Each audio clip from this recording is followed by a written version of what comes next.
Hi guys, welcome to my channel. और office पहुंचना है शाम 11 बजे तक, और मैं सुबह ही 7 बजे उठकर ही और सबसे पहले अपना नाश्ता बनाने लगती हूँ, जो लंच के लिए मैं ले जाऊँगी। और लंच में आज मेरे नूडल्स खाने की बहुत ज़्यादा ही क्रेविंग हो रही थी, तो मैंने बस नूडल्स बनाना शुरू कर दिया। और मैंने सब्जियों को चॉप करके और फाइनली जल्दी जल्दी अपना नूडल्स बनने डाल कर बस 15 मिनट में सारा कुछ तैयार। और अब ट्रेन पकड़ के मैं मेट्रो की तरफ जा चुकी हूँ, और हमारी मेट्रो थोड़ी देर में आने वाली है। बस जल्दी से कुछ 2 घंटे वैसे लगते मुझे मेरे ऑफिस तक जाने के लिए। और यहाँ मैं बता और यहाँ ऑफिस में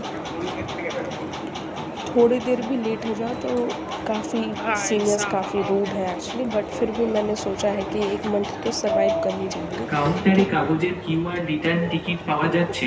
যাত্রীদের এই সুবিধা গ্রহণ এবং সময় आफ्टर বাঁচানোর जন্য অনুরোধ आफ्टर করা कहीं ना হচ্ছে। कहीं तो एक सर्वाइव करना होगा, कहीं ना कहीं से तो शुरू करना पड़ेगा, और कहीं से निकलेंगे तब तो कहीं पहुँचेंगे। तो let's start from somewhere, what ever you got. I got